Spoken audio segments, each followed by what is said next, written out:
Vamos focar hoje na entrevista do Lula que ele deu ontem na TV Globo. Vamos analisar alguns pontos para saber se o que o Lula falou, se tem alguma consistência ou não. Se a Globo passou pano ou se o formato da entrevista que foi utilizado com o Lula foi o mesmo que foi utilizado com o Bolsonaro. Vamos lá.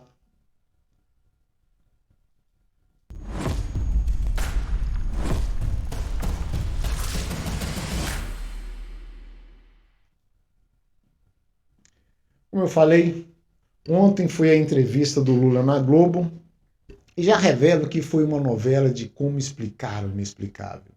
A Globo, é claro, teve que colocar na conversa temas como a corrupção, mas de uma forma mais delicada, para não complicar o candidato, para dar oportunidade ao candidato tentar resolver essa questão, para explicar, né?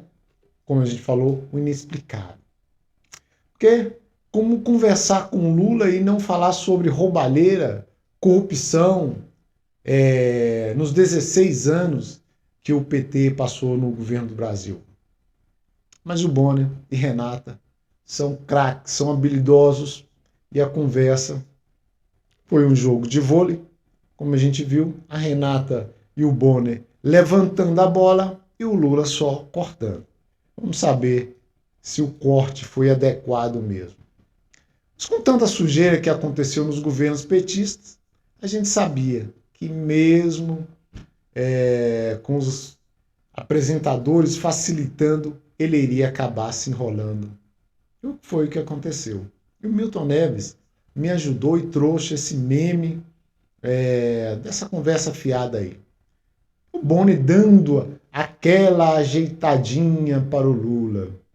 E disse que, sem cara de nojo, né? Ou de deboche, que o Lula foi inocentado e não devia mais nada à justiça.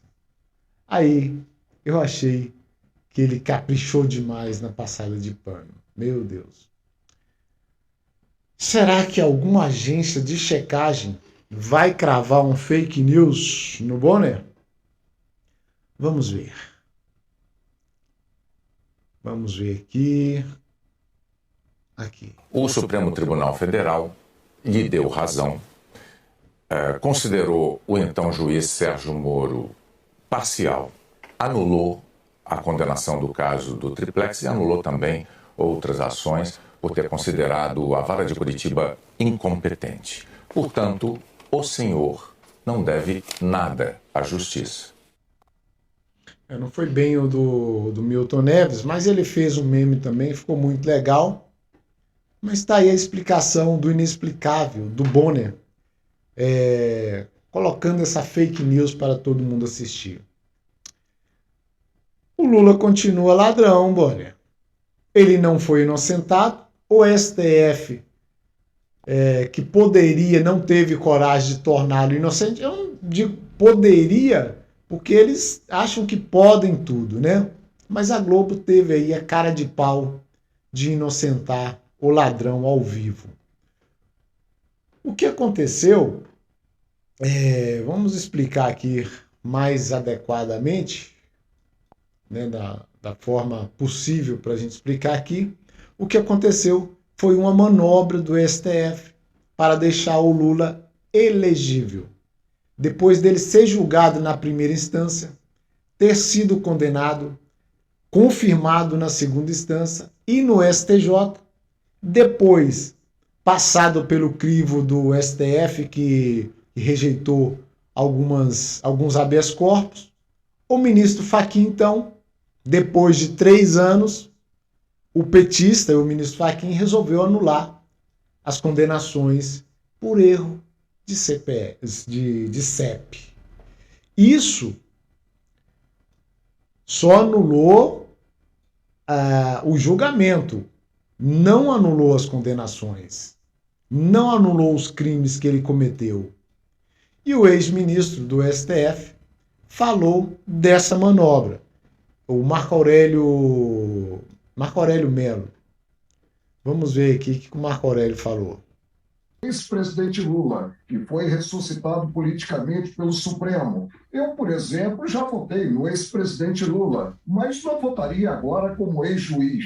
Alguém que foi condenado 4 vezes pela Justiça Federal por crimes diversos, crimes contra a administração pública, e que no passado foi presidente do país por 8 anos e deu as cartas do governo Dilma por mais 6 anos. Pois é isso aí, né?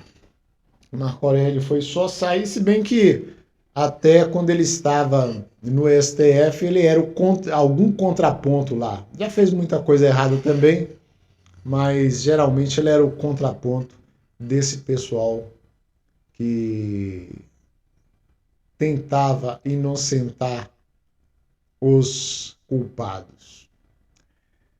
Então, quando foi tocado a respeito do MST, o Lula disse que o MST nunca invadiu terras produtivas e foi mais longe na defesa, que eu nem sabia que as terras invadidas eram pagas aos donos pelo governo federal. E ainda disse que o MST está mudado, que são um dos maiores produtores de arroz orgânico do país. Eu realmente fiquei surpreso quanto a isso. O MST, então, não invade mais terras, né? Viraram fazendeiros, não é mais aquele grupo terrorista. Para não ficar barato, eu resolvi então mostrar as mentiras que o MST nunca invadiu terras produtivas. Tem um vídeo aqui que vai cravar um fake news aí no Lula. Outro dia eu fui numa reunião e eu perguntei para um fazendeiro, eu falei o seguinte, eu queria que você me dissesse qual foi a terra produtiva que o Sem Terra invadiu. A Justiça Federal vai decidir a quem pertence a Fazenda Santa Henrique, no interior de São Paulo. Ela foi invadida há uma semana por militantes do MST que destruíram milhares de pés de laranja. Durante a invasão, os integrantes do movimento usaram um trator para destruir parte da plantação. Mais de 5.000 pés de laranja foram colocados abaixo. Trabalhadores rurais sem terra que participam da marcha pela reforma agrária destruíram laboratórios da Universidade Federal de Alagoas. Os vândalos usaram foices para acabar com uma pesquisa de quase um ano para o desenvolvimento de novas variedades de cana-de-açúcar. Qual foi a terra produtiva que o Sem Terra invadiu? Porque o Sem Terra invadia terras improdutivas, quem fiscalizava a terra era o INCRA, e quem pagava era o governo. Tinha hora que eu achava o seguinte, o Sem Terra acho que está fazendo favor para os fazendeiros, porque está, invadindo a terra para o governo pagar. Lula bonzinho, né? Pois é, mas será que a Globo, a Renata, o Bonner, não fizeram não se prepararam para poder entrevistar o Lula? Porque é muito despreparo isso. Ele falar uma mentira dessa e não ser confrontado com a verdade pelos entrevistadores. A gente sabe por quê. E o Lula confessou que durante o governo dele houve vazamento de informações sigilosas de operação da Polícia Federal, tentando aí se mostrar diferente do presidente Bolsonaro. Como se o presidente Bolsonaro estivesse fazendo interferência na Polícia Federal. É uma falácia que não pegou, é claro, porque não houve isso. E eu gostaria de saber se ele, o Lula, tomou alguma providência quando chegou aos ouvidos dele isso da Polícia Federal. Ele disse que não interferiu, só não disse se avisou o irmão dele que foi alvo dessa operação. O Boni e a Renata estavam parecendo aí companheiros, né? E não aproveitaram a deixa. Vamos ver o vídeo aqui. O delegado não está lá para fazer as coisas que eu quero. Oh, Renata, você se lembra que em 2005 a Polícia Federal, eu estava na Índia, a Polícia Federal foi na casa de um irmão meu, esse que morreu quando eu estava preso, sabe? Esse cara ganhava R$ 2.900, aposentado na prefeitura, na Polícia Federal, e invadiu a casa dele. E eu sabia antes. E eu falei, não vou interferir, porque quem ficou sabendo não é o Lula, foi o presidente da República. Ela que cumpre com as suas funções. Sabe, então, para mim, a seriedade das instituições é o que vai garantir o exercício da democracia nesse país. Pois é. Antes de dar play no próximo vídeo, que a Bia postou com trecho de comentário do Cuipaí, que derruba aí a mentira do Lula, eu queria destacar o comportamento da Renata Vasconcelos, que teve diferente aí de quando o Bolsonaro também foi lá nos estúdios Globo. Ela falando baixinho, retraída, fazendo aquele papel. Mas vamos ao que interessa. O Lula relativizou, ou melhor, comparou o mensalão com o orçamento secreto. E secreto foi só uma alcunha que colocaram no orçamento impositivo que o Bolsonaro vetou. E o Congresso derrubou o veto. E adivinha quem fez parte da derrubada do veto? O PT. A gente sabe que o orçamento impositivo não é o mesmo que acontecia no governo do PT. Naquela época foi o maior esquema de corrupção da história, perdendo apenas agora para o Petrolão, também do governo do PT. E o que foi o mensalão? As empresas que prestavam serviço para o governo federal tinham uma lista de políticos que recebiam uma gorda mesada, a propina, né? Aqueles políticos indicados pelo PT para receber essas mesadas era para votar aí a favor dos projetos do governo e assim conseguir o PT se manter no poder por 4 mandatos. Na verdade, o que se pretendia era a perpetuação do poder. Isso dito aí pelo ministro Gilmar Mendes.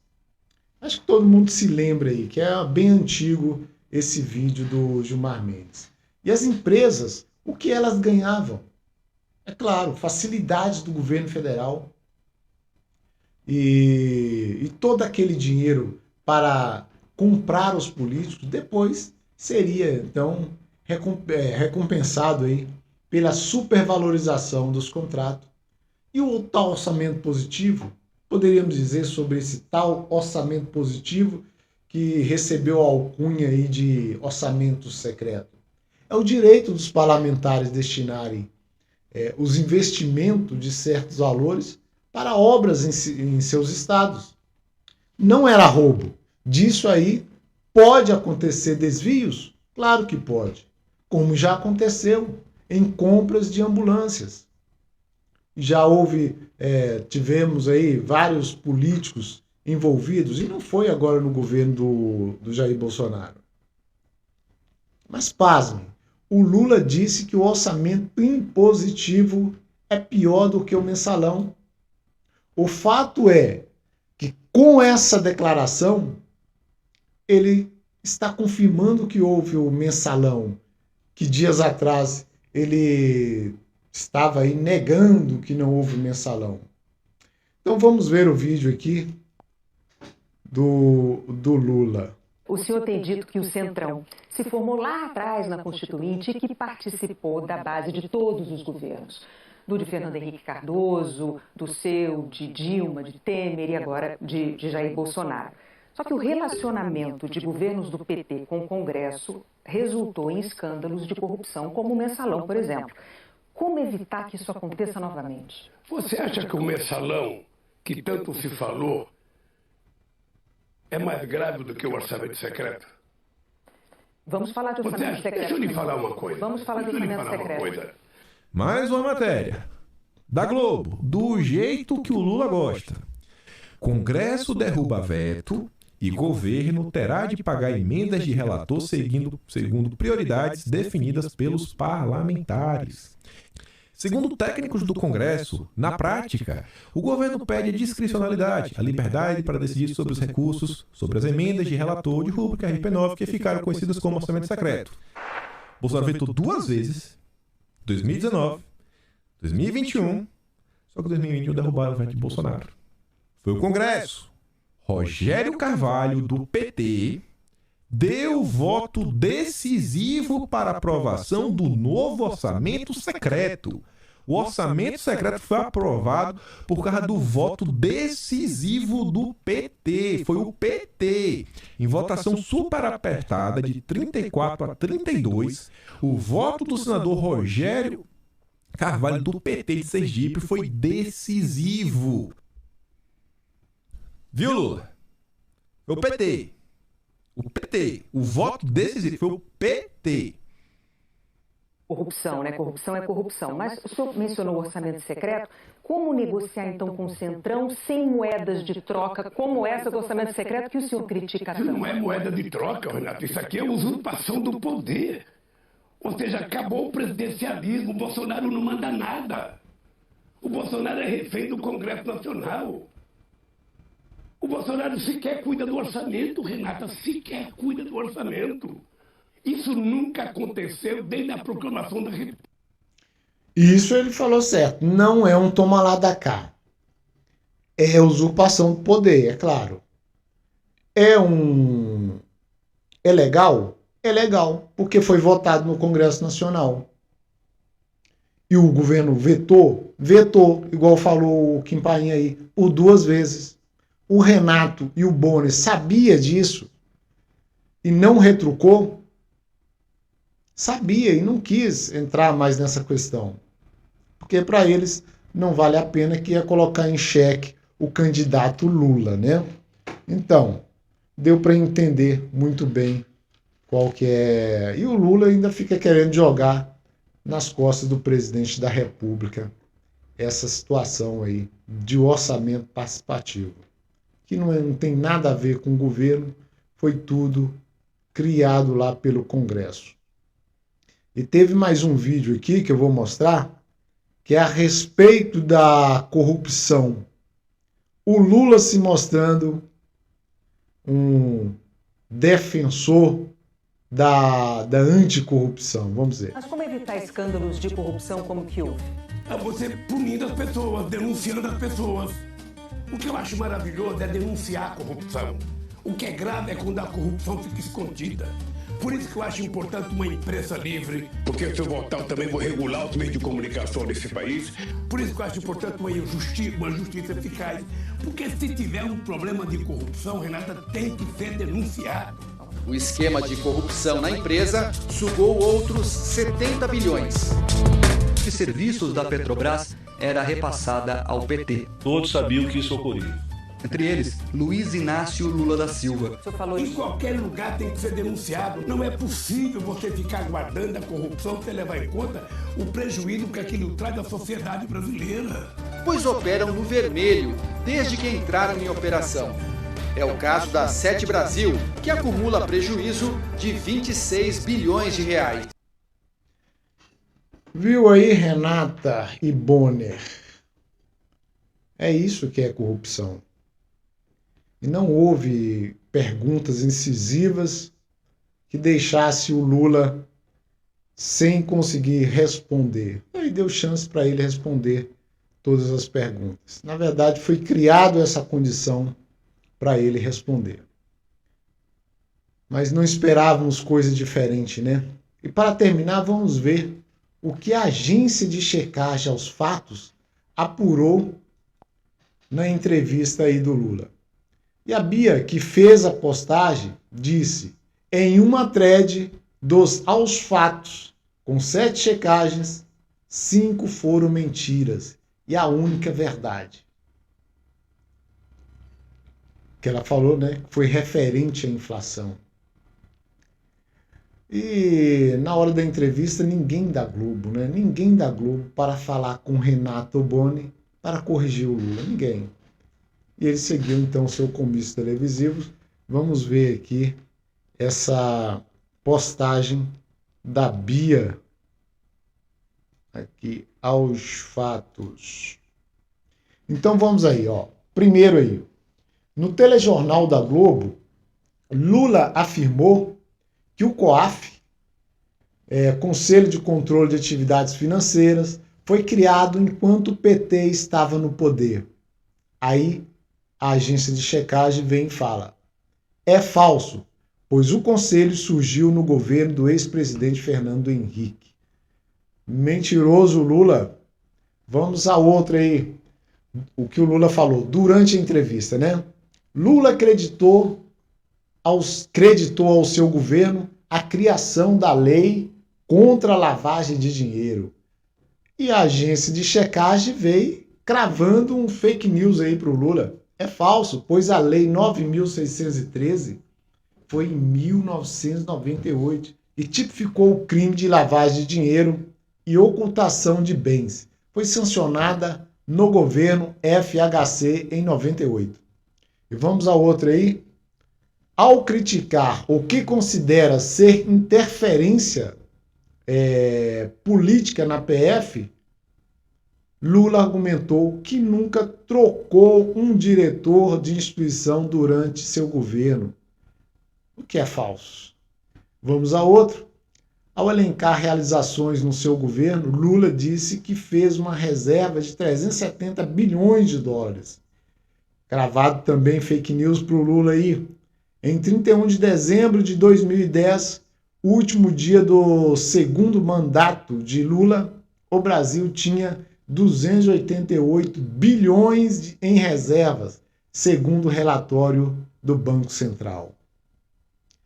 Outra, ao falar sobre economia, Lula disse que o Brasil emprestou 15 bilhões ao FMI, Fundo Monetário Internacional, quando ele estava no poder. Aí cravou um outro falso para o Lula e não é bem assim, pois embora o empréstimo tenha de fato ocorrido, ele foi um valor menor do que o mencionado pelo ex-presidente.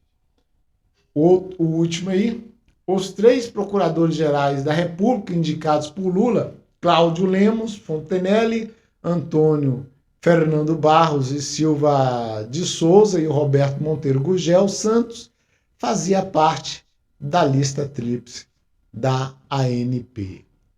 E tudo foi checado aí pelo Aos Fatos, que é petista, né? Não tem nada de direita nesse Aos Fatos. Mas fez um trabalho até bom aí, checando as mentiras do Lula. E para terminar, né? Terminando agora, né? O Kim Paim resumiu da seguinte forma aqui, ó. Vamos mostrar o que o Kim Paim resumiu. Cadê? Não é? Aqui, ó, o resumo. PT vai combater a corrupção. É o resumo da entrevista, né? PT vai combater a corrupção. Agronegócio fascista direitista. O que ele falou, nós não mostramos o vídeo, mas ele falou na entrevista que o agronegócio é fascista. O MST é do bem. Agora só faz coisa boa, né? Não é mais aquele movimento terrorista. FHC é amigo de cervejinha. 0 interrupções. Dilma era uma santa. Brasil era Nárnia até Bolsonaro assumir. Teatro escancarado. É isso que foi aí o resumo do Kim Paim. Não sei se eu concordo com isso, mas mostramos um pouco aí da entrevista, da conversa do Lula, do comício do Lula na Globo. Ficamos por aqui e voltamos amanhã.